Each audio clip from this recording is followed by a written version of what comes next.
இந்த டவுரி அப்படிங்கிறது பார்த்தீங்கன்னா, கல்யாணத்துக்கு முன்னாடி வரதட்சணை. அதாவது தமிழ்ல சொல்லும்போது அது வரதட்சணைன்னு சொல்றாங்க. பணம் வாங்கிட்டாங்க அப்படிங்கிற செக்ஷன்ஸ் இது ரிலேட்டடா அட்ரஸ் பண்றது லீகலா செக்ஷன் 498A அப்படிங்கிற செக்ஷன் கீழ தான் இது பண்றாங்க. இதுக்கு முன்னாடி பார்த்தீங்கன்னா, அரெஸ்ட் பண்ணிட்டு இருந்தாங்க. டவுரின்னு சொல்லி ஒருத்தங்கள கம்ப்ளைண்ட் குடுத்தாங்க அப்படின்னா, போலீஸ் வந்து அவங்க போவாங்க. அவங்கள அந்த ஃபேமிலி போயிட்டு அவங்கள அரெஸ்ட் பண்ணிடுவாங்க. இது இப்படி தான் நடந்துட்டு இருந்தது. அண்ட் சமீப காலங்கள்ல வந்து அந்த சட்டத்தில ஒரு சின்ன சின்ன திருத்தங்கள் வந்தது. நீங்க ஃபர்ஸ்ட்டு விசாரிக்கணும். அதுக்கப்புறம் தான் வந்து இந்த அரெஸ்ட்லாம் நடக்கணும்னு சொல்லிட்டு. இப்ப இதில எப்படி அஃபெக்ட் ஆகுறாங்க?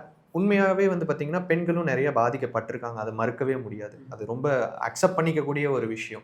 ஆனா, இப்ப சமீப காலங்கள்ல எப்படி இது மாறிட்டு இருக்கு அப்டின்னா, அதிகமா இந்த லாஸ் வந்து மிஸ்யூஸ் பண்ணப்படுது அப்டின்னு சொல்லிட்டு. இப்போ இத கோர்ட்ஸே வந்து எப்படி பார்க்குறாங்கன்னா, மோஸ்ட் மிஸ்யூஸ்டு லா அப்படின்னு சொல்லிட்டு கோர்ட்ஸ் சொல்றாங்க. அண்ட் இதுக்கு ஒரு டெர்ம் யூஸ் பண்றாங்க. கல்கட்டா ஹைகோர்ட் என்ன யூஸ் பண்றாங்கன்னா, லீகல் டெரரிசம்